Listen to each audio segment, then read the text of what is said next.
അധ്യായം 10. ബലവാനായ മറ്റൊരു ദൂതൻ സ്വർഗത്തിൽ നിന്നിറങ്ങുന്നത് ഞാൻ കണ്ടു. അവൻ മേഘമുടുത്തും തലയിൽ ആകാശവില്ല് ധരിച്ചും മുഖം സൂര്യനെ പോലെയും കാൽ തീത്തൂണ് പോലെയും ഉള്ളവൻ. അവൻ്റെ കയ്യിൽ തുറന്നൊരു ചെറുപുസ്തകം ഉണ്ടായിരുന്നു. അവൻ വലങ്കാൽ സമുദ്രത്തിന്മേലും ഇടങ്കാൽ ഭൂമിമേലും വെച്ചു. സിംഹം അലറും പോലെ അത്യുച്ചത്തിൽ ആർത്തപ്പോൾ 7 ഇടിയും നാദം മുഴക്കി. 7 ഇടി നാദം മുഴക്കിയപ്പോൾ ഞാൻ എഴുതുവാൻ ഭാവിച്ചു. എന്നാൽ 7 ഇടി മുഴക്കിയത് എഴുതാതെ മുദ്രയിട്ടേക്ക എന്ന് സ്വർഗത്തിൽ നിന്ന് ഒരു ശബ്ദം കേട്ടു.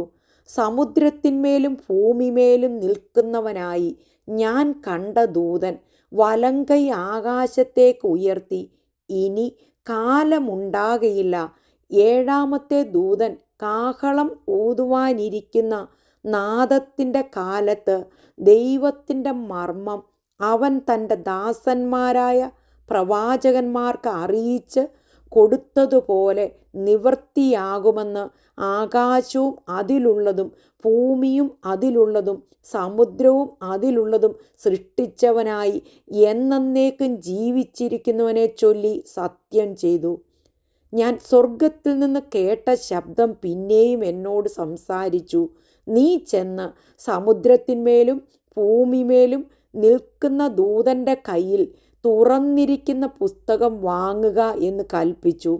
ഞാൻ ദൂതൻ്റെ അടുക്കൽ ചെന്ന് ആ ചെറു പുസ്തകം തരുവാൻ പറഞ്ഞു.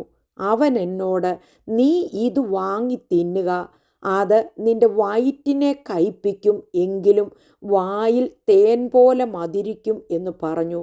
ഞാൻ ദൂതൻ്റെ കയ്യിൽ നിന്ന് ചെറുപുസ്തകം വാങ്ങി തിന്നു. അത് എൻ്റെ വായിൽ തേൻ പോലെ മധുരമായിരുന്നു. തിന്നു കഴിഞ്ഞപ്പോൾ എൻ്റെ വയറ് കയിച്ചുപോയി.